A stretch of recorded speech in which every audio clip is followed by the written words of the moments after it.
That's no moon. It's a space station.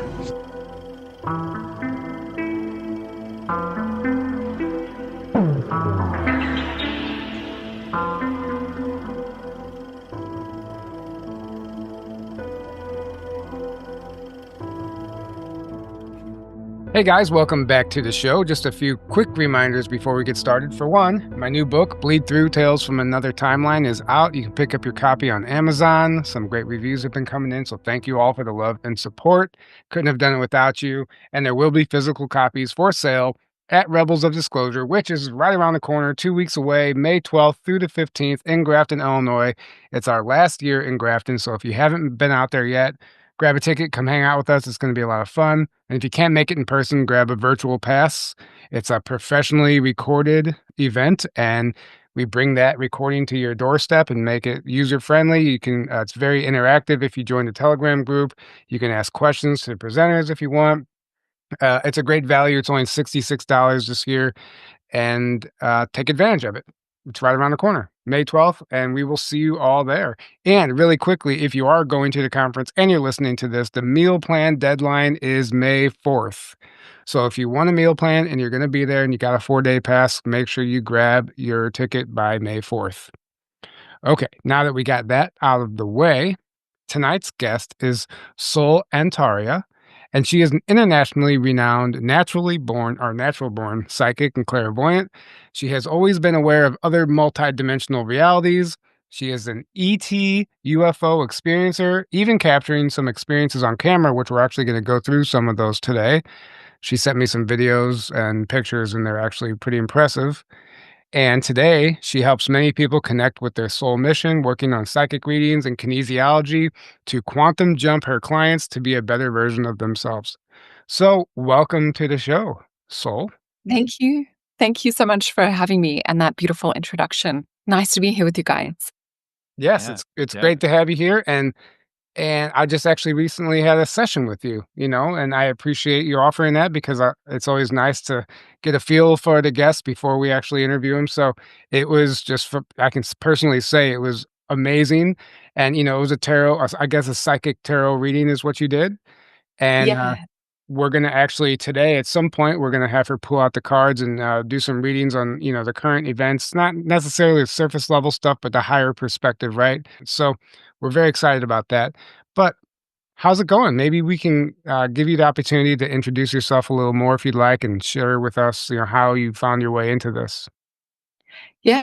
So I guess my journey to this and to like the ET UFO side of things and the I guess the elemental paranormal side of things started really early on. So ET experiencer from a young age, as well as the whole multidimensional facet of it, because I don't really think there's sort of like separate little pockets. It's all kind of part of this multidimensional reality. So I live in Melbourne, Australia. Um, yeah, clairvoyant since birth. So always seeing things, me thinking that that's normal until I get to kindergarten and then find out that, other kids are sort of living a bit of a different reality. You might hear my cat meowing in the background. She's just all of a sudden decided to talk. So yeah, growing up, my guides were very adamant about sort of remaining quiet about certain things. And it wasn't until later in high school I started to talk about seeing colors and auras and, asking my friends, do they see geometries or things like that? Because I was one of those kids that didn't really sleep because there was always so much happening at nighttime. But I think the reason that all of that happened was for me to help bridge the gap in the times that we're in now. So it was like everything kind of put on pause, feeling like I was living in this world alone, waiting for others to, I guess, come into awareness or to wake up. And I'm sure many of your audience at home will have experienced or felt that with the awakening journey. It's like, waiting for your friends and family to wake up or feeling like, am I always going to feel, alone or like everyone's spread out across the world. So yeah, it's so nice now that we have the internet to be able to connect and talk to others that have a similar view on reality. Yep. The Yeah. multi-dimensional aspect of reality is what's coming to the forefront. We actually just, we've been talking about that pretty frequently, and my book touches on that. And I know Aaron's second book is going to dive deeply into that. So I think it's just the next step, right? Like we're breaking free from that consensus reality and understanding there's many layers to reality. And what we're seeing happening right now, in my opinion, is like the convergence of these realities or the blending of these timelines, or the veil is thinning. And we have the Lyran energies showing up all the time right in your lap to help us. Her name's Lyra too. Oh, Oh, really? no way. Beautiful. Yeah. There you go. Well, as soon as you said the cat was there, I was like, oh, the Lyrans are here. Um, Yeah, she doesn't always do that, so that's hilarious. Which is really interesting because for me personally and on my personal journey, the Lyrans have been showing up quite a bit actually. And I just got back from Egypt, and there was a big piece of that puzzle that kind of is, starting to make sense to me. But I don't think it's any coincidence that just happened. So, I mean, what She's do you? telling me to come here. I don't know if you can hear her saying "Meow, meow." No, Whatever she wants. She's telling us to come with her. right, Hey, right. that's hilarious. So, Yeah. okay, you've been doing this for quite some time. You've always had this awareness. What was that journey like breaking I guess were you always like the oddball out in school? I know you kind of mentioned that, but as you got older, like what did that look like? Because a lot of times we like to become an introvert and we separate. Or the opposite happens, we try to fit in and we become this cardboard cutout version of ourselves. How did that look for you? Yeah, I guess, to do with like what my guides would say from that kindergarten age, it's like we learn to kind of pull back or to make sure that we're tailoring ourselves to, I guess, an acceptable part of reality. So when I was younger, I would keep things a little bit hidden. And then, as some of it's with ADHD too, you'll just sort of, start to talk about the strange or the weird, or you'll get on like topics, whether it's going down the rabbit hole of aliens or crystals. And so you do become a little bit of that weird kid or the space cadet. But I was always lucky in that I was a chameleon. I could kind of fit in with multiple groups in high school growing up. Had a lot of friends and just, yeah, enjoyed somewhat of a normal life, but always had that spiritual essence, or I would say it's a hunger for more. And I'm sure you guys experience that hunger of like wanting to just find out and drink in all of the information. So getting into college studying natural medicine really connected me more with other people that were on that same journey. So I was able to have those deeper, weird conversations and start talking a bit about ET experiences and implants and other, strange paranormal things like that. Yeah, so is that a bird or is that your cat in the shadow behind you? Oh, there's cockatoos. I don't know if you can see, like, with my camera, you I'm might looking see at this. the shadow behind you. I think the cat was going after a bird. Anyway, it's just I think funny it to was me. yeah, yeah. She's actually over the other side of the room. We get Oh, weird things happen because I live in the hills or, like, at the base of the hills, and growing up in this area as well, you have a lot of elementals and fairies, and I think this is to do with, like, the veil being really thin right now. That's why we have them show up in some of the shows that I do. It wasn't that I intentionally, chose to capture them on camera, even though, like, that would have been cool. Oh, that's one of the cockatoos in the right, background. So Right. this is right. outside. This is nature here. Wow. That's amazing. I think that's what I was seeing a shadow of. Okay, so maybe do you want to go through some of this footage you sent me right now, or do we want to kind of build the audience up to how that started showing up for you?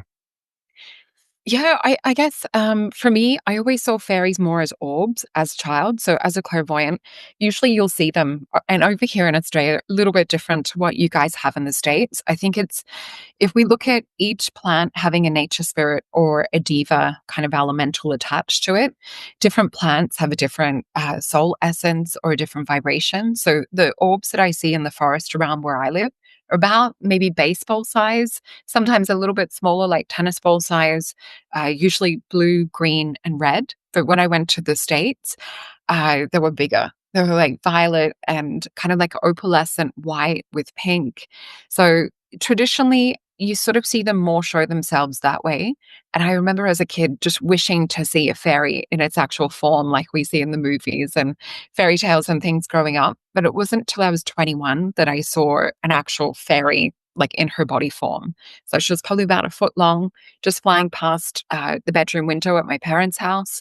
Long, kind of pointed chin, pointed ears, and her feet were what surprised me the most. in proportion to like how humans are. We know that everything sort of fits a mathematical formula. With the fairies, they have longer feet than they do, I guess, the rest proportionally. So that was a bit of a surprise.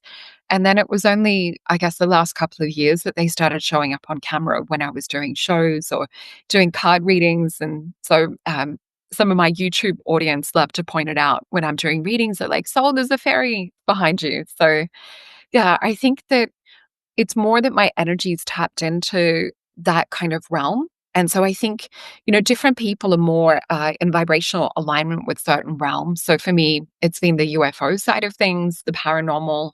When I was younger, I did do mediumship, but for me, it always drained my energy. I always felt tired talking to people that had crossed over, unless they were sort of more uh, eccentric or a little bit more, energetic type people when they're alive. I found that it brought my energy down. So for me, I think that I'm just naturally harnessing or hooking into things that I'm on a vibrational alignment with. So it always sort of builds and raises energy. Yeah, that's beautiful. And I think, yeah, absolutely, because you'll attract that frequency. I mean, just by existing in that frequency, these things will get curious, right? And they might come and check Yeah. it out. And then the camera just happens to capture them. So I'm going to share my screen and go through um, some of these things you sent me, and you can just briefly explain them to us if you don't mind. Yeah, sure. Okay, let's share the desktop. Oh, and it's funny, our mutual friend, John DiMartino, since I started reading for the family many, many years ago, I think like 10 years ago or something, Mhm. he actually calls me the fairy queen. He always has. So when things started showing up on camera, he's like, I told you. Maybe we can title this episode "The Fairy Queen." Perfect. Perfect. um, so what are we looking at here?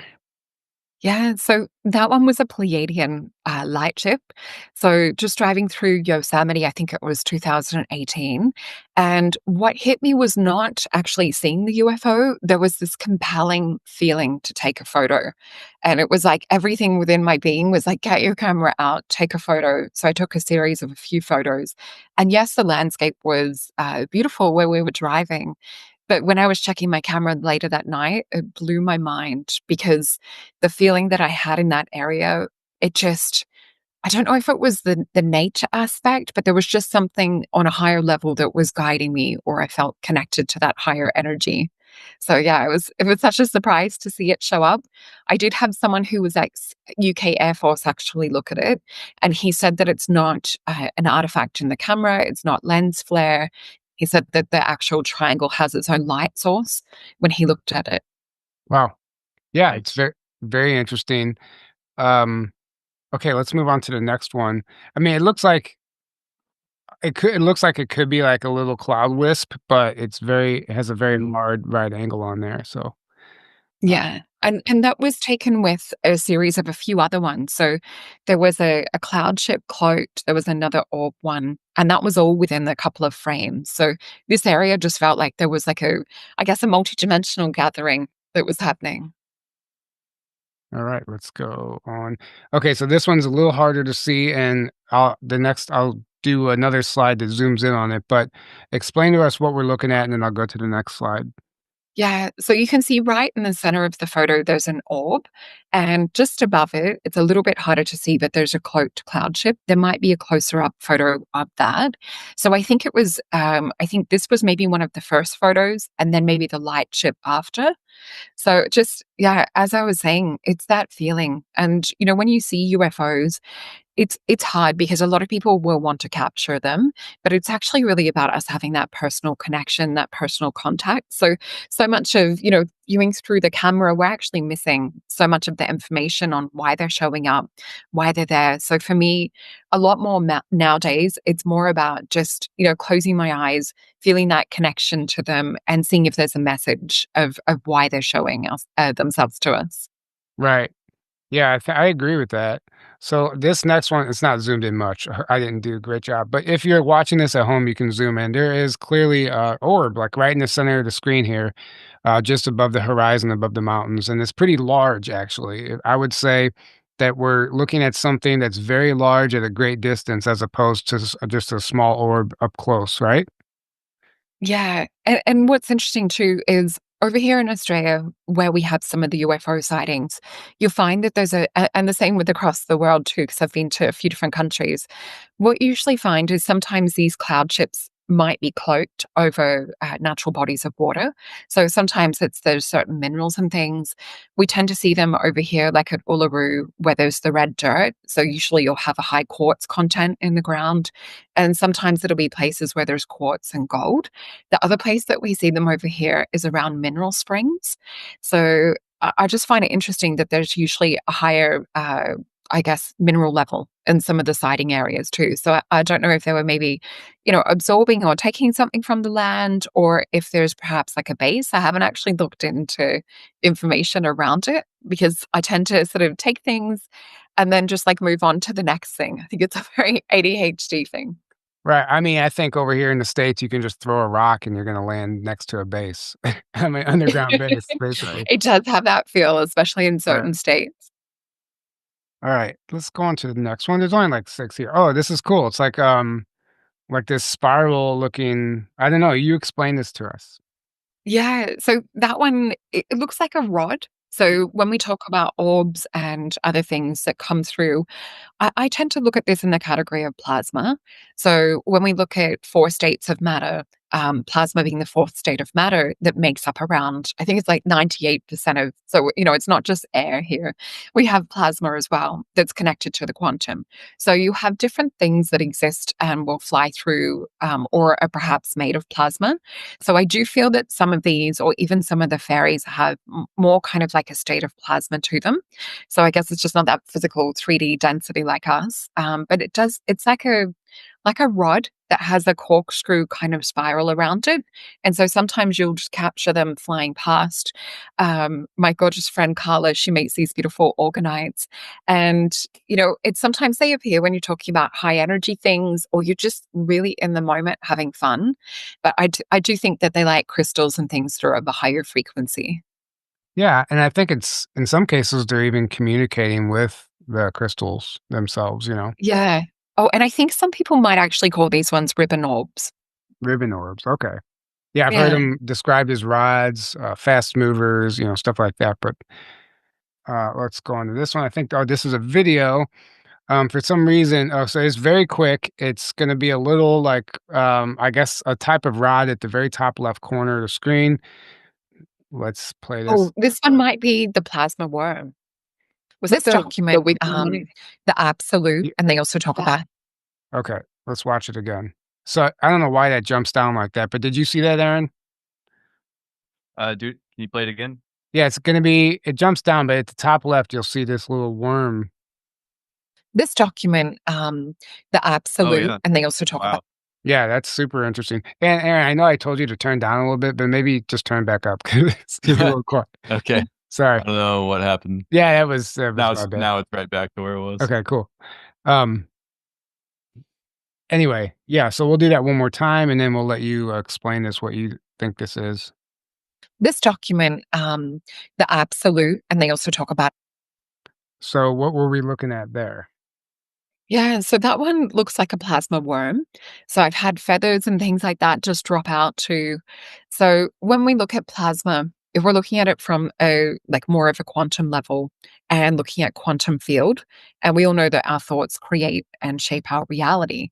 So what if it's like a two-way communication method? What if other things are existing in that higher state of reality or they're able to manipulate our plasma reality? And that's not something I've really talked about on other shows, but I do feel that there is a twofold communication that we are getting messages to.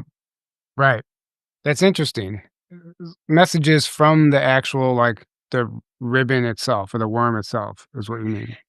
Or from that, I guess that other dimensionality. So whether it's just trying to get our attention, and we have that, with spirit and with ghosts and things too, where they're operating on a different plane of existence, but we're still kind of sharing the same space. So I know sometimes when we've had feathers or we've had fairies, it's more that they're trying to get us to pay attention. And when we first started getting more of our attention drawn to the fairies, it was interesting because my guides really led me to that. It was just sitting here one day and they were telling me, just to say out loud, I do believe in fairies, which sounds absolutely crazy. But they're like, just say it, 2, 3 times. And so I said it, didn't really think much of it. And I think it was maybe about 2 days later that the first fairies started to show up on camera, or the first ones that my audience and I really noticed. Right. So I do feel we can communicate with these realms. You know Oh, what's yeah. interesting about that, Aaron? I'm going to ask you a question because whenever I got into this, I was, it was like secret space program, government cover-ups and all, I was into ETs and Bigfoot and paranormal. Never did I think I would be having a serious conversation about fairies or mermaids and stuff like that, or unicorns. Getting into this, what was that like for you, Aaron, as far as like accepting that as a reality? Was it pretty easy or did it take you a minute to get there? Maybe a little bit longer for that stuff because that stuff just doesn't get talked about as much also as the ETs and all the other stuff and Sasquatch and everything else. But it's just as real. And, I, I started coming across more and more people talking about their experiences with those things.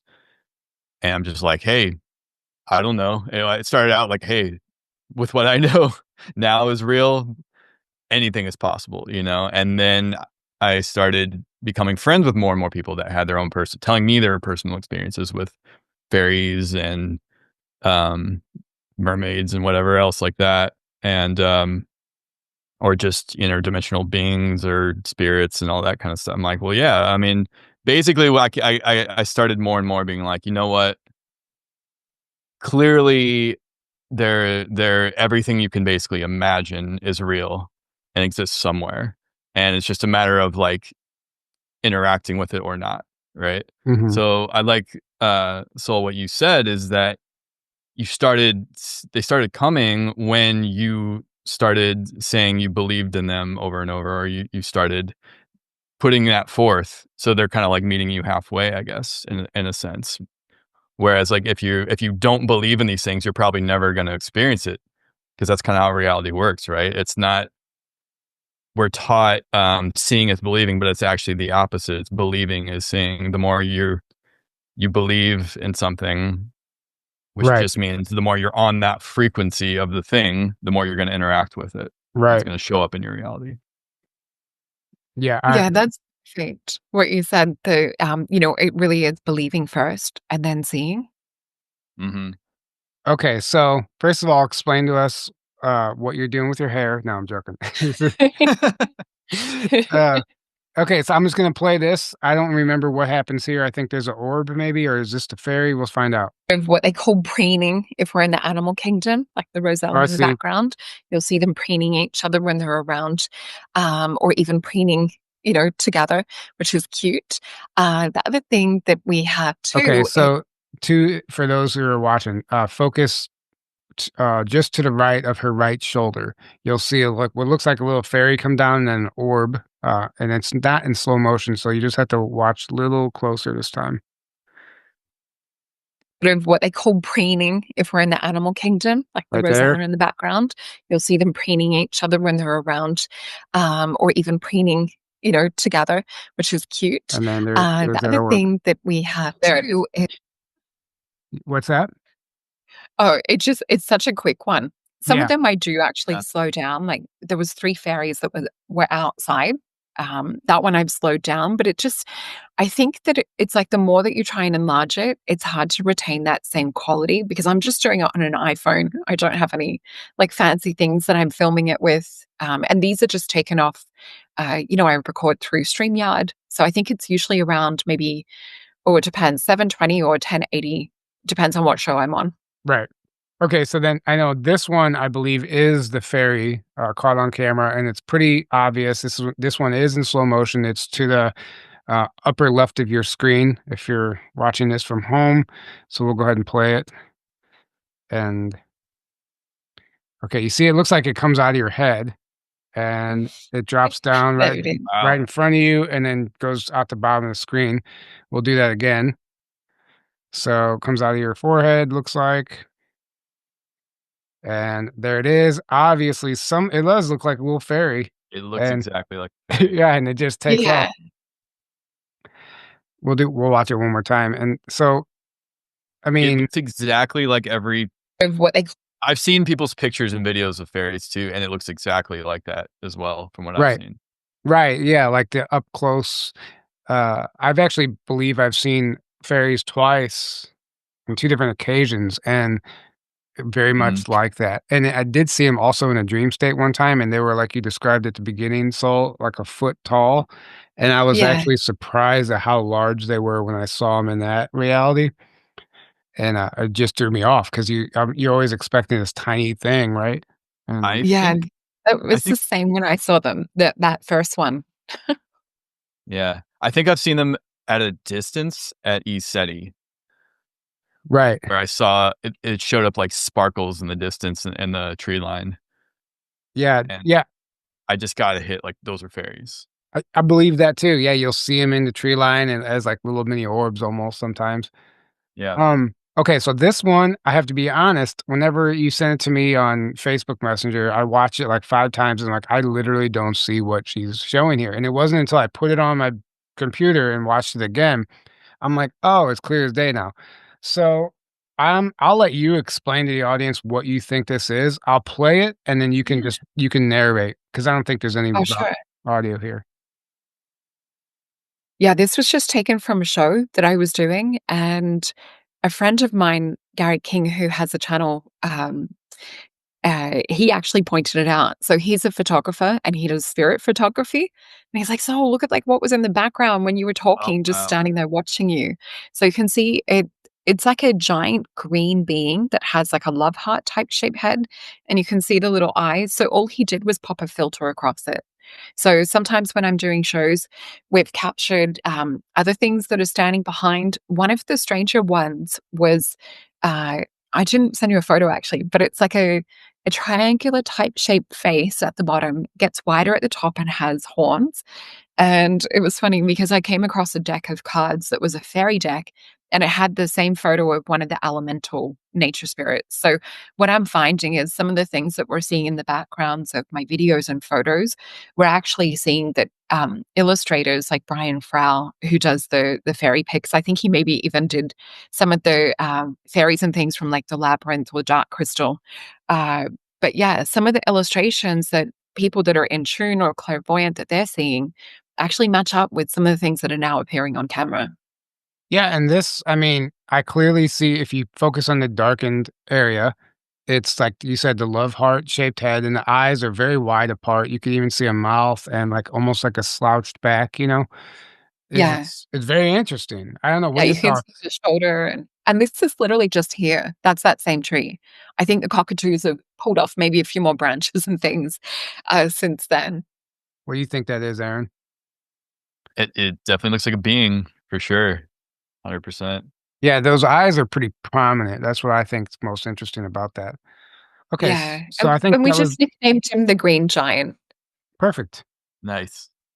Yeah, but sometimes you will get a sense of something watching, and I think it's that they have intrigue and interest in these types of shows that we're doing. So I think they're really excited that humanity's awakening to the level.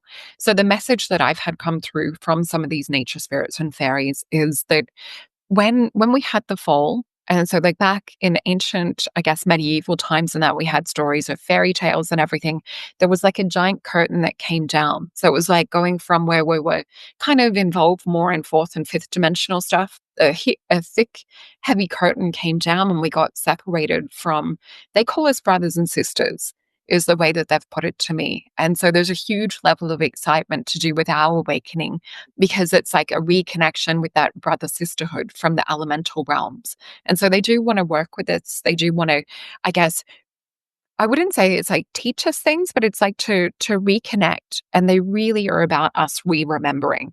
So we will come to a point with our consciousness where it's almost like there'll be no separation.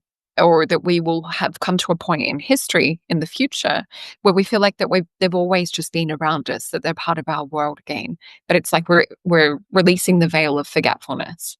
Yeah, I love that. It's like they're excited that we're catching up and like Yeah, we're finally able that's to it. And perceive them. Yeah. yeah, and there was a huge mourning from their side Because imagine you're watching beings that you consider to be like brothers and sisters. And imagine if they all of a sudden start to forget who you are, they can't see you. You're still operating, around them. You're seeing destruction happen with nature. You're seeing, trees and everything being chopped down, disrespect with nature, large cities and things, and, a heap of like pollution pop up. And it's like we got disconnected from the core of who we were as guardians or custodians of the earth. So we were supposed to work in unison with them. Right. And it doesn't help that everything, they're trying to change history and rewrite that and obviously erase it in some cases entirely. So the fact that we are coming online and remembering that, it is, hopeful actually, which brings me to my next thing I want to get into is let's have some fun with some cards, if you don't mind. Yeah. I'd love to, you do these amazing psychic tarot readings, and I had a personal session, but I would love to, if you can pull some cards just on the bigger picture right now of what's happening. Everybody, there's a lot of confusion on the world stage because we see like an overwhelming amount of chemtrails all of a sudden. They're talking about blocking out the sun, but then simultaneously, a number of us really believe that we're entering into this golden age. So, and there's all these surface level distractions. Maybe you could pull some cards to help like provide some clarity on where we're actually going. Yeah, sure. Thank you. And I think it is really promising that we're seeing, these beings and things come through. I know for me as a kid, seeing things and getting my parents to like run into my bedroom to come and check out what's in my room or, things, because it's positive and negative stuff out there too. But to now be able to capture things like this on camera and to be able to say, hey, I'm not crazy. I'm just sitting here and now it's being picked up on camera. I think a lot of us are really it's hard to put your finger on the feeling and to describe how ecstatic, it can be to all of a sudden have evidence for this. And I think it's the same too as when we look at the vision scale. So, how you've got like UV rays, you've got infrared and, microwave frequency. We're sort of looking at things through like such a limited view or a limited vision. And it's like we're starting to stretch our bandwidth and tune into more. So, yeah, I've got 6 cards. Oh, there's 7 cards here. I'm just going to feel into these before I flip them over. So, 6 cards to me, when Spirit gives me about that number, usually will represent there's quite a story going on to what's happening. So, they've given me a bonus with that too. So, the first thing that they're showing me in relation to your question, I'm seeing what looks to be like a gold luminous type plasma energy dripping down into our reality. And they're showing me like a gap getting wider and wider. They're giving me the word receiving. So it's like we're slowly, and with shows like this that we're doing tonight too, we're opening up our bandwidth in order to receive a lot more. So it's like the more that we can sort of expand or be open to this, the more that we're going to be given is the essence of the image Spirit showing me clairvoyantly. So I'll just tune in and see if there's anything else. Oh, and when I'm reading the cards this way, it's more I'm just tuning into the frequency of, and the cards are like the conduit of that frequency. Right. So the other thing that they're showing me with this, there's still like quite a journey to go with this, but if we cannot get distracted and we can keep focused on just opening up to receiving and starting to build, they're showing me it's like a vibrational alignment with those energies. So if we can look more into those etheric planes, they will actually help to guide us through. They're showing me, I guess I would call it like a treacherous energy. And they're showing me if we can more navigate through with the etheric energy, we can almost sort of step over. They're showing me something quite grim, which looks like, it almost looks like a war landscape with bodies and, things like that. I won't get into the graphic style of it, but they're saying if we can connect to more the ethereal plane and nature, they will guide us through this dark time, I guess, where we're going to become less or come out unscathed. So I'll flip these cards over.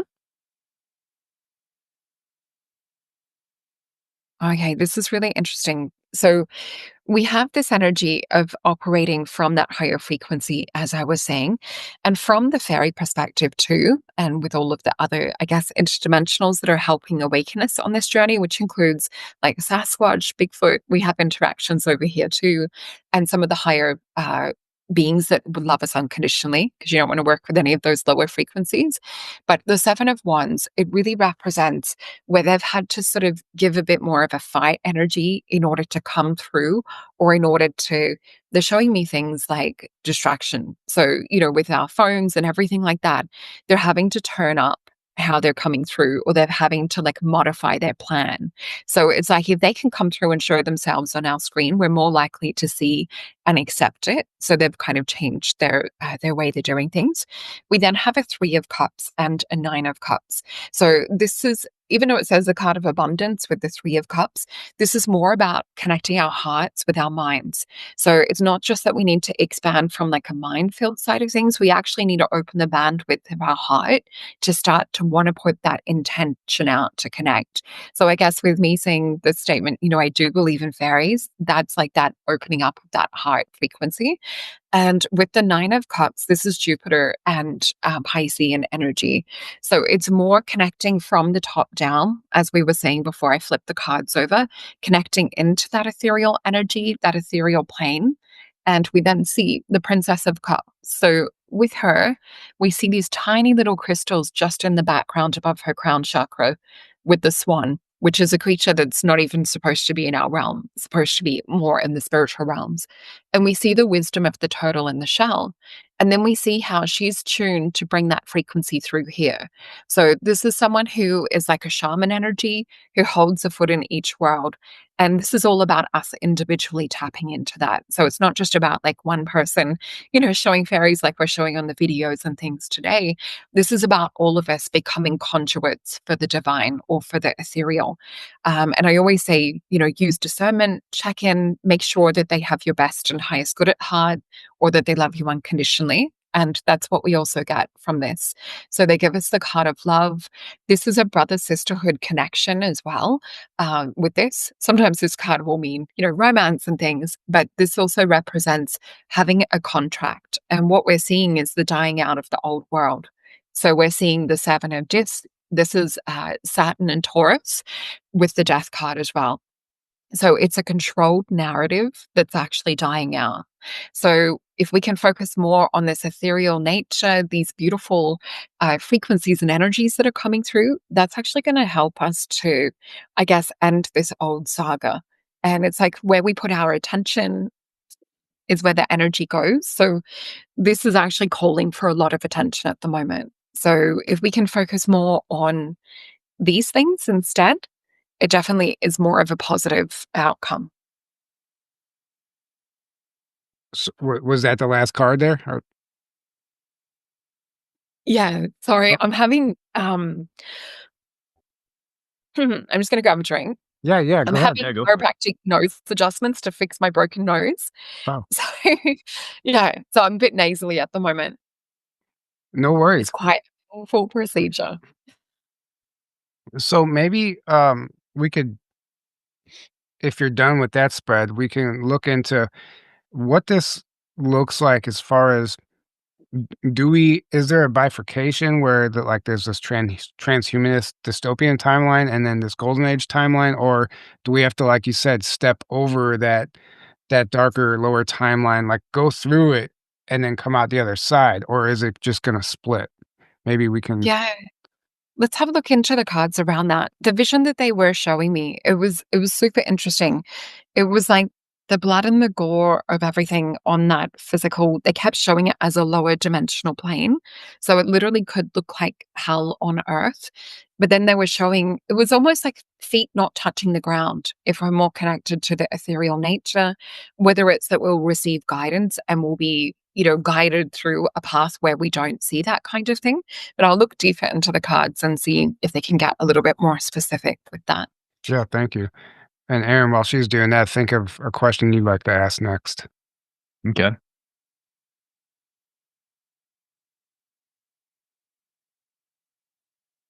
Okay, these ones I'm just going to flip straight over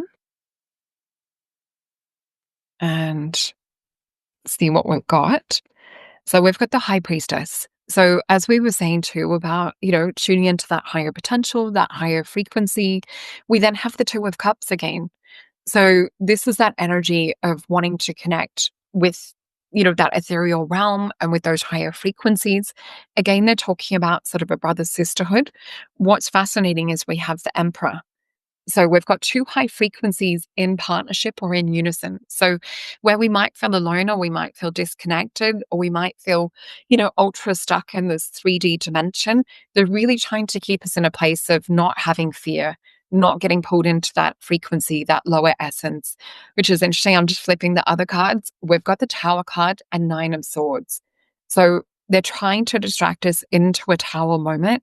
They're trying to disconnect us from the truth of how powerful we actually are and how we do have, I guess, that connection to the divine, and we can actually create our own reality. So a Nine of Swords, it's a real Mercury type energy, and Mercury ruling the mind. So what we have around this is the Empress card. So it's more for us to tap into our sovereignty. It's more for us to tap actually physically within the body and work with the nervous system. So the Empress being the queen of all queens, she really is about tapping more into fertility, tapping into womb space. And we know that womb space is a portal for creation. So this is really to not get distracted by a tower moment. What's interesting is each of the tarot cards, especially the main ones, will have different Hebrew glyphs or letters that are associated with it. With the tower, it actually has a little glyph associated with it called per. And in Hebrew, that translates to our words actually being as precious as gold. So what we speak, we create. So it does look like that the darker narrative is trying to get us to focus more on this 3D physical reality, or more on like a lot of the war propaganda type stuff and a lot of the, oh my gosh, we're just physical beings. And so we need to be in fear and survival. And I'm not saying, not to prepare for that, because myself, I'm a bit of a prepper as well. It's always good just in case, because what if you do lose power for a couple of days, or, or the shops are closed, things like that. But I do see that more they're trying to keep us out of fear and keep us in this very, very high level frequency. And I do feel, again, as we said, it is about creating our reality that we want. Right. Yeah. So I feel like that's more important now than ever to understand, like, and apply it. Like, we can have these conversations, but to apply it, and what does that look like? Like, not doom scrolling and not like getting triggered, like having these knee-jerk reactions to these headlines, these hyper sensationalized headlines that are quite literally timeline trigger events, what Laura Eisenhower calls them. It's they want us to assist in that lower timeline. So it's, something I talk about in my book is about choosing the higher timeline every day. Like, all the decisions you make throughout your day, it will literally manifest into the reality that you see. So I think it's just absolutely, I love that reading. Oh, and what you just said about in your book, that's perfect for what we're going through astrologically at the moment too. So even on like a minute, little smaller level as well, you're getting choices each day. So you'll tend to notice where you're getting more irritated by certain frequency, certain level of whether it's people or conversation, or, just going into certain shops, you'll notice like a different kind of frequency or energy. So that's, sorry, guys. Hold on one sec. You're okay. It's okay. I've literally had my nose pretty much broken back into place the last couple of days. So Oh, wow. it's just, yeah. Wow. Yeah. So I'm just sort of moving through all of that. But yeah, when we look into that, what you were saying, that little bit each day, it's funny because even people that I see that are not necessarily awakened on a spiritual level, they're like, oh my gosh, I'm getting so irritated by like this conversation or this person. So we're all going to get it on whether it's a micro or a macro level. Right, I agree. Right. Aaron, did you have anything you wanted to ask the cards? Yeah. Will there be any kind of open ET contact in the near future? Cool. Let's have a look into that. I'm just seeing which deck they want me to go to. Okay. We'll go to the Star Tarot. And it's so funny. As I start to shuffle, they're already talking about, but you guys are having open ET contact. So Right. I feel that I know I'm like, well, technically it's already happening, but I guess I mean more because, then it's like, well, what's your definition of that? Because yeah, technically it's already happening. People are having individual contact. There's sightings are off the charts. Yeah. contacting in dream time already to millions and millions of people. I guess, I mean, as far as like we'll be more on a more Grander 3D scale, level, living public. among them openly and Yeah. consciously, where it's like accepted by everyone. Like, yeah, they're here. Whether the Yeah. governments or whatever say it or not or whatever, they're gonna be among us to some capacity openly, I guess is what I mean. Yeah. And spirit, it's interesting. You'll get where they're like us in that they, they have a sense of humor, the high frequency ones as well.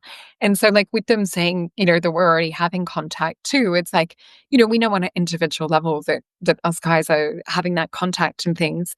But I guess it's not looking for that parental body or the government to disclose it. But I'll flip the cards and we'll see what we've got. So the funny thing is, we've got a King of Wands being the first one, which is exactly what we were talking about. So this is about us individually having contact. It's not having that medium come in the middle to say, okay, yeah, what you're seeing is, yep, that's an alien. That's a UFO. And I did actually, years and years ago, I actually did an illustration of a vision that was shown to me clairvoyantly by ETs. And I drew a picture of a portal, and there was children sitting, and the children were actually learning directly from these higher dimensional ETs. So I do feel we will actually get to the point of where it's more that brother sisterhood again. But the other cards that we've got, so I guess that's a yes, like in relation to what I was just saying. But yeah, we've got Knight of Cups, Queen of Pentacles. So it is also first about opening up to also the earth reality and the elementals and things as well. So not just like for the ET side, but it's like just about broadening bit by bit. And I do feel there is sort of like a softer or less overwhelming or scary aspect to some of the fairy stuff that we're talking about tonight. It is maybe like a little bit lighter for people to get into. We do have the Justice card, which is also known as a period of adjustment. And then we have this higher sword come in. So what we're seeing from these cards in particular is it looks like we're going to go through some kind of evolution or some kind of frequency shift where we're going to come into a higher state of reality. There is a period of adjustment though. So I'm not sure how long that is, apart from this showing me 3-4. And I was asking, I'm like, is this months or years? It does feel like years. So if we're looking at 3 to 4 years from now, what are we? 2025. So this could be 6, 7, it could be like between 2027, 2028 is what they're sort of showing in terms of how long it will take us to open up to this bandwidth. But we're going to start receiving direct communication. And Knight of Swords. What's interesting though is this communication is actually taking us back to remember who we are, which is the Hierophant. We're not separate from God or from the universe or even our higher selves. So if we can start to do the work early, we can kind of negate this adjustment period and we can just kind of quantum jump straight into the end result that we already desire. So thank you for that cool question. Thank you. Yeah, I agree with that. It's interesting 2027 keeps coming up even in I like was the just gonna say that. even in the mainstream ufology narrative, they're talking about some sort of contact or something happening in 2027. We've interviewed Charles McNeil a couple times. He's a whistleblower, talks about some documents that he indicated, 2027. So That year keeps coming up over and over again lately as something big is gonna happen. yeah, I mean, and That that line could always change and shift, but I'm definitely not. Yeah, they were sort of, I guess, a little bit more loose on 2027, 2028, or whether it's the year turning into it. When you guys were just saying that, I just had my 5 of Wands jump out onto the floor. Ooh. This is Saturn energy with Leo. So whether we see like because Saturn represents the corporation, the control, more of a governmental type structure side of things. But I also call this too many cooks in the kitchen. So what's interesting is we're going to have to utilize this Leo energy to see through all of the BS. And there might be many different narratives on what's happening when this kind of card pops up. So this is actually really interesting because a 5 is more about sort of being stuck or at a plateau. So if we look at it from if they're trying to put in or insert controlled narratives, it might actually stop us in our evolution. So Leo again is coming back to that core self, coming back to how we were saying like with the Hierophant and with like the King of Wands and that we had. Right. Okay, I'm gonna throw a curveball at you. Sure. I know you don't technically like the, the surface level distractions, but maybe we can just have some fun with this one. The Pope recently passed away, and it seemed to Yeah. be a very ritualistic death. The date was very specific. There was a number of other things, and I just saw an orb fly right by you at at that time. Really? There you go. Um, so maybe Cool. we can look into the significance of his passing. Was this a timeline shift? Was this excuse me, now hang on. Now it's happening to you. Right. Was this a timeline shift? Was this planned? Was this what did this mean for the collective with the transition of the Pope? Yeah, I'm just grabbing some cards. This one's just from the Right Away deck. And let's see. Just going to feel into this a little bit too. This is interesting. The first thing that Spirit's showing me clairvoyantly is a door. And it looks like a very old door.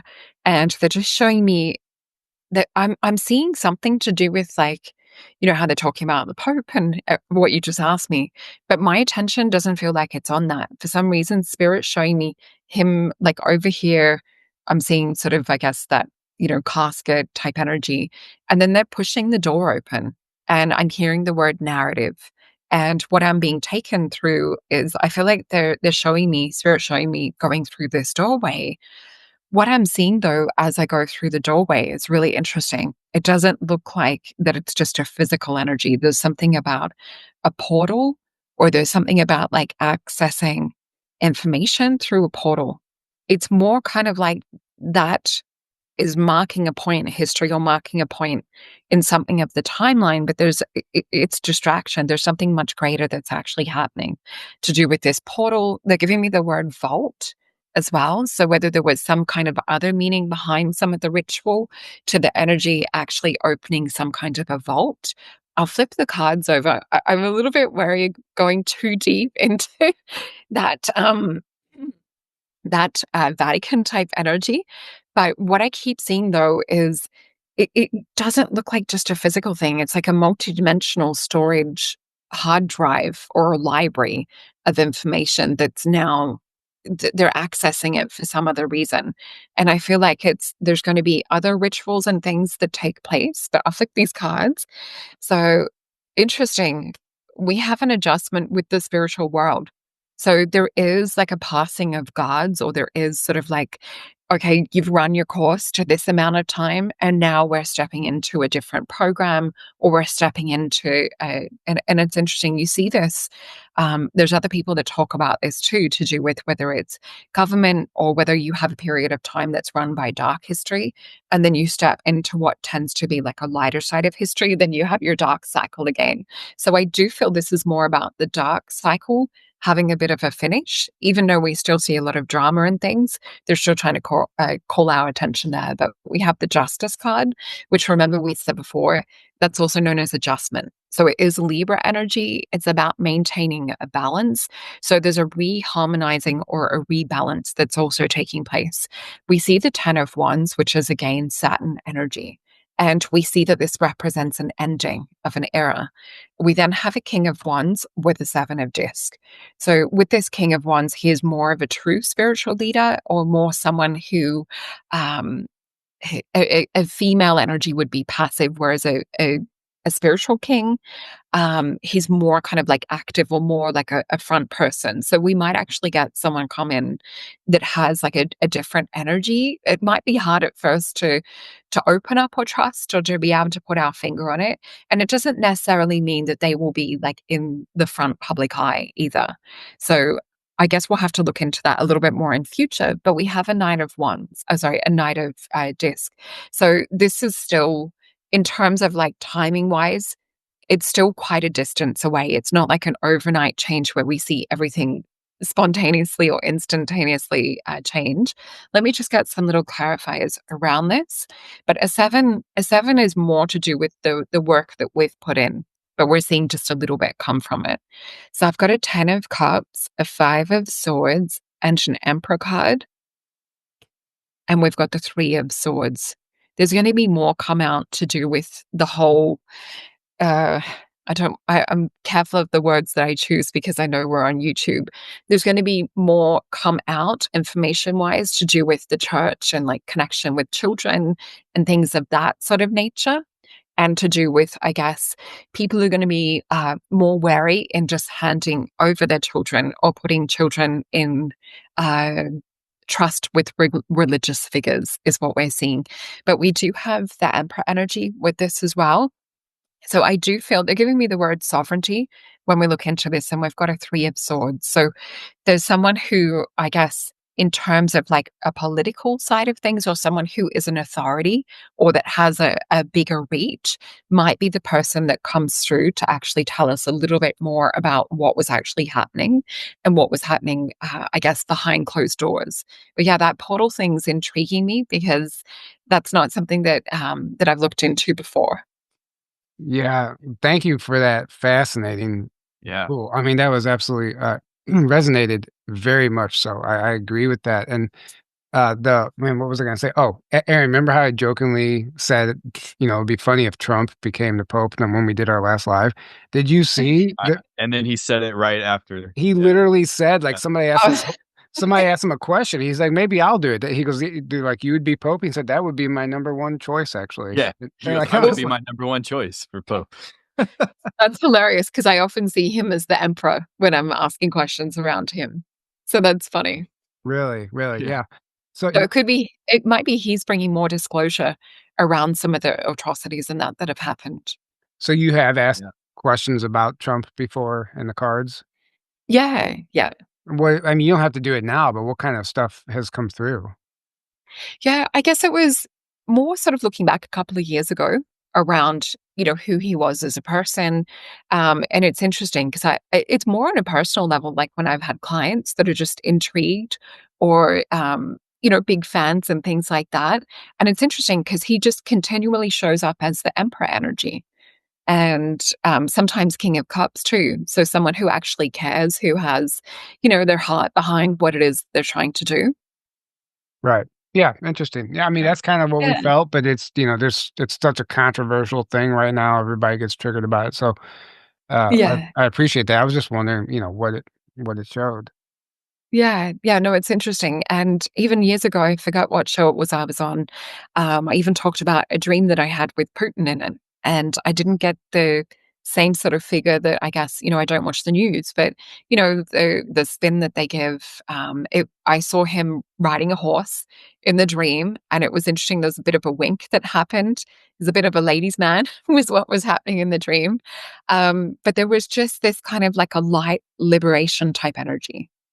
Right. Interesting. And which is we kind of, we gathered as much just by you can basically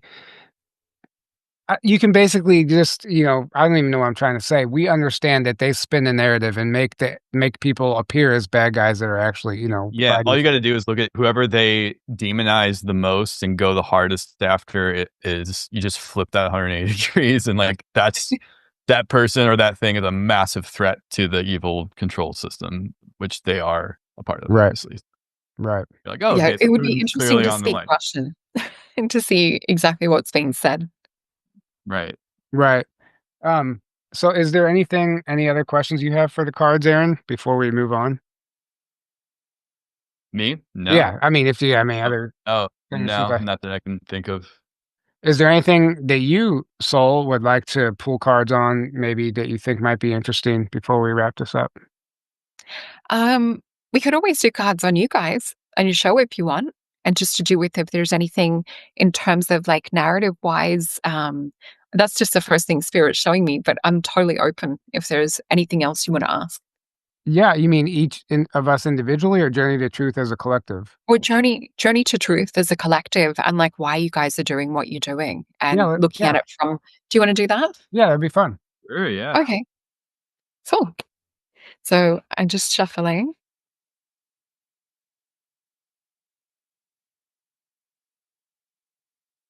So the first thing that Spirit's taking me to around the question on you guys as Journey to Truth and what it is that your mission is here in terms of like the awakening with humanity. the funny thing is it takes me back to before you guys were even on Earth. So the vision that I'm seeing clairvoyantly, it's like a preordained or destiny date to come down to Earth. And it's interesting. They're showing me like the element of you two meeting together. And it's like, I'm seeing sort of like your spiritual teams behind you. And it's like, there's like a kind of like a cheeky mischief in that they know like everything that's going to unfold, but it's like when they're watching it after they know that it's already happening, it's like watching a movie that you've watched 100 times. And it's like you start to smile when you know that like your characters, whether it's about to fall in love or, they're about to, have something that looks really hard and they have like the breakthrough. So I'll flip these cards over. But yeah, I do feel there's that element of you guys tapping more into your guides and into those spiritual beings that are helping to navigate. Because I went to say the word drive, they're like, no, it's navigate. It's like you guys are behind the wheel, you're driving, but there is a navigation. So I guess it's time to tune into that spiritual GPS. But yeah, we're seeing Eight of Cups. So there was a lot of hardship and things that we see, or a lot of emotionally feeling disconnected or separate from your tribe, or feeling like an Eight of Cups represents where we know that there's something more to life. We know that there's that golden star, but it's to get that breakthrough, swim up through the ocean of the cups that are weighing us down. And 10 of Cups, it's about you guys also connecting soul family. So you guys are this beautiful point for people to, whether it's to come to your events and come to your conferences and things and to meet other people that they know from other lifetimes. So this is also a card of wishes fulfilled. So you are actually both completing your mission and doing exactly what you're doing. There is a little bit more movement with an Eight of disc. This is Virgo and Sun energy. So it is calling on you guys to step more into a Virgo energy is more where we overanalyze, we overthink, or we sort of sit and go, could I have done that differently? So with this and the Sun energy coming in, it's really exposing all of the seeds and everything that you guys have planted and moving you further forward. And I do feel this is about you guys stepping into your leadership as well, that there's another part that's going to come in that will require a lot more of the two of you. So I'm sort of seeing it's like being in the comfort zone. And then all of a sudden it's time to step up on a greater level and to have like a much, they're showing me, they're giving me the word bandwidth. And this is very much about like starting to get comfortable receiving a much wider audience too. Because I feel like it's sort of going from, like a decent, good amount of people, but all of a sudden it's like, shit, we're in this place of how do we accommodate for like 5 or 10 times the amount of people or 100 times the amount of people? So what Spirit's saying is meditating and grounding that in for the two of you guys. So we know that this is like part of, I guess, like your mission, part of your prophecy and that to bring people together. So yeah, really, really interesting looking into that. Four of Swords is also a journey of truth. So similar to Journey of Truth, but it's this meeting in the middle, this point in destiny. It's also a card of meditation. It's a card of connecting your heart into the higher realms to receive information and truth. So you guys are going to receive a lot more, I guess, in regards to future, but a lot of this comes from planting that seed that we talked about with the Eight of Discs. So I would say you guys are already, you've planted the seed. It's now just getting comfortable with receiving a lot more. Well, you ready, Aaron? Wow. I'm ready. I'm ready. Right. It's really interesting. Thank you for that beautiful reading because Yes, thank you. Aaron and I have actually been having this conversation. Things are happening in a way like abundance wise to where like we could have never have planned it to happen this way, but we're realizing like we're finally getting the recognition. Maybe recognition isn't the word, but like we're being rewarded for all the hard work we put in the early days where it just didn't seem like much was happening, and then all of a sudden things are just very are And looking up. a lot of censorship and accounts getting deleted, and our YouTube got deleted a couple years ago or a year and a half ago. Right. And it felt like every time it was like this big setback that we had to like rebuild, not rebuild completely, but like, it felt like an uphill battle for a long time. Even though it also felt like there was a certain point where it really started taking off, but it was also like an uphill battle. And then now it's starting to, like Tyler said, in recent days, it's like, wow, things are like starting to really come to fruition and pay off here. So Yeah, Yeah. and it's The other vision I have to share with you guys too, it's so interesting. Spirit keeps showing me it's like taking a huge breath. It's like Spirit's going, "Are you ready? Are you ready? All right, take the breath." And then I'm seeing it holding nose, almost like about to pin drop into water. But it's like, how can you prepare yourself for something that could be like a switch that just flips within a moment's notice? So they're trying to prepare for something that could be like a changing of tracks really swiftly. So whether this is like, when disclosure happens or something huge and significant, and people are like, who do we turn to for this information? Who do we turn to I do feel that it is connected to do with that, but they can't stress enough this important factor of how can you prepare for something that's like all of a sudden, quick, hold your breath, and you're like in the deep end. And I think that's what that water metaphor, it's like learning how to breathe in the deep end, learning how to regulate and get your nervous system feeling attuned and where it's feeling normal and natural to hold a large volume of I guess, or a large audience, what that feels like to you guys. And I feel like that will bring it through even faster. very interesting. Yeah. amazing. I mean, I feel like even collectively, we're at like this cusp, right? We're at the precipice of something. And even people around me, like we feel like something is going to happen, but it's like we're not quite there yet. So I don't know what this breakthrough looks like. And Yeah. it could just be as something simple as one of our episodes going viral or whatever the case may be, right?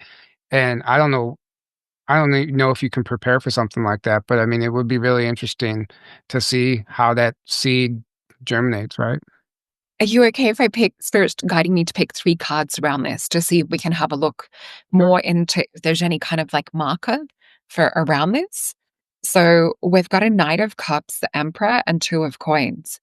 So, a Knight of Cups is perhaps something, a proposal coming towards you, something that you maybe feel like akin to on a heart level. It might be something that's been like a wish of the two of you together. So, whether this is getting picked up by a bigger network, we then have the Emperor, and we have a choice that maybe that you guys need to make. So with this Emperor energy, we were saying before about you guys getting comfortable, like being in, a bigger place or bigger spot. So practice like both of you being this Emperor energy and having like that commitment and confidence because like an Emperor, it's about hearing people's requests and things, but at the same time, it's your choice and how this flavor rolls out and how, this kingdom is sort of operating. So this is very much about you guys being in your authenticity. What's cool is the 2 of disc, it's Jupiter and Capricorn energy. So it's not about you guys having to please other people. With Capricorn energy, it's more kind of Capricorns, we see the goats like climb to the top of the cliff and they're doing what everyone else is like, that's not possible. Like, how can you do that? That's not going to happen. A goat just keeps climbing and you see their little hooves like balanced on the most precarious spots. And Jupiter's all about growth and expansion. So this is about you guys not looking back, not looking at what anyone else is saying to you. It's about your vision. It's about perhaps knowing.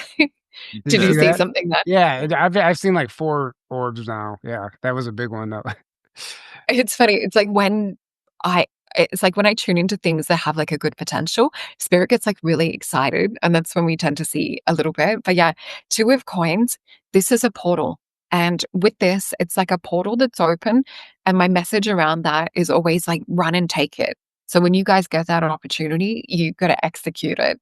But I do feel it also is about you building the vision in that etheric or like at night, holding that vision, holding that image of you guys speaking on a wide scale. But yeah, I'm just really excited for you. And I think that's why we're getting things show up too.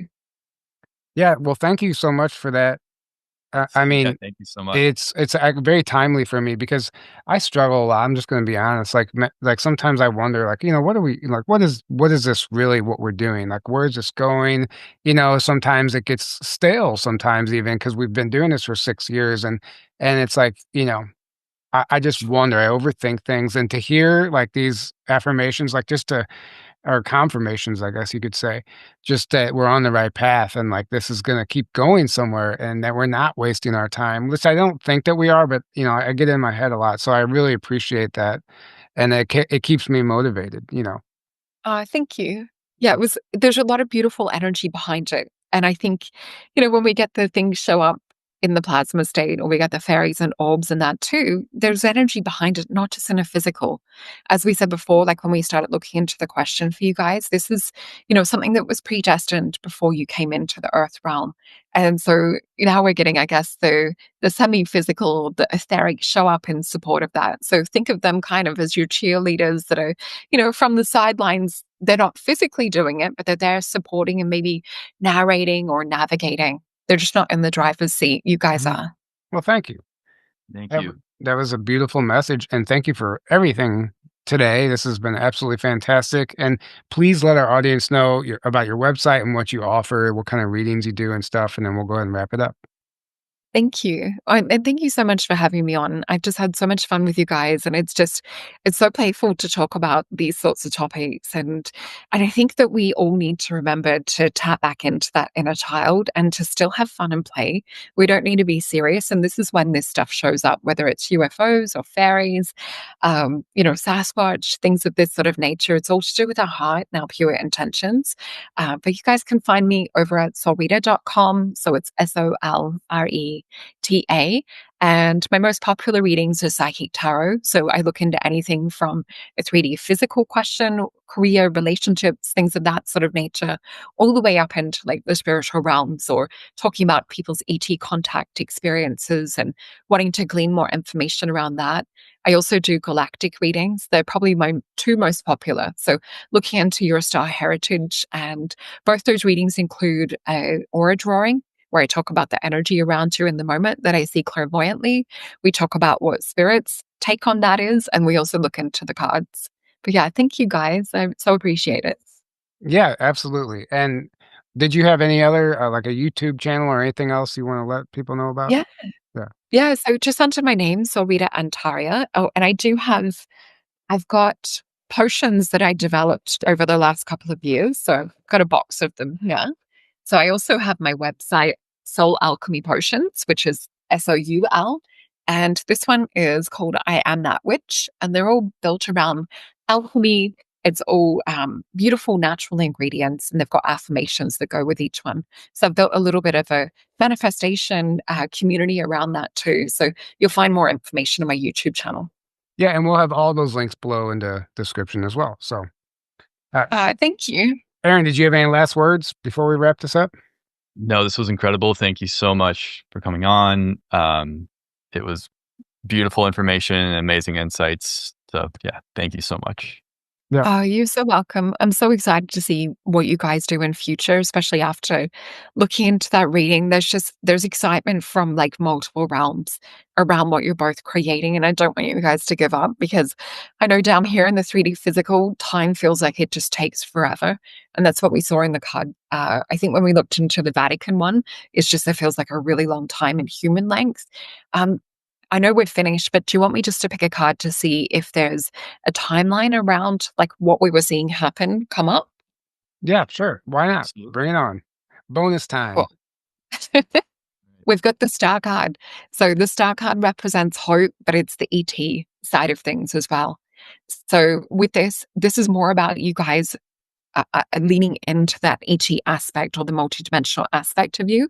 It's not that it's a particular, 4 months or 3 years or something of that sort of nature, but it's when you both realize like exactly who you are, and you really sort of see like why you're here. So I would say just keep, filling into like what's for you, what you resonate with, and just it's also about eliminating like what you don't resonate with too, just as much as it is picking what you do. But yeah, thank you guys. It was so lovely. Yeah, thank you so much. And thank you guys all for tuning in. We love you. We can't do this without you. Join us at the conference right around the corner, May 12th, journeytotruth.online. You can buy tickets. And if you can't make it in person, grab a virtual pass and join us virtually. We'd love to see you there. And I think that's it. Have a great evening. We love you, and good night. Hello, and welcome to Conference Phone. If you know the name of the conference you'd like to attend, press 1. Come on. Using your touch-tone keypad, please enter the first 3 letters of the conference title now. You've selected Secret Space Conference? If that is correct, press 1. What? You've selected full disclosure now. If this is correct, press 1. Why don't you just tell me the name of the conference you'd like to attend? Rebels of Disclosure? To find the venue nearest you, please enter your 5-digit zip code now.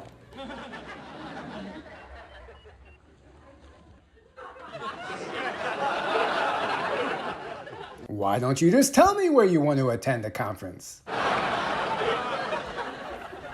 Pierre Marquette Lodge and Conference Center?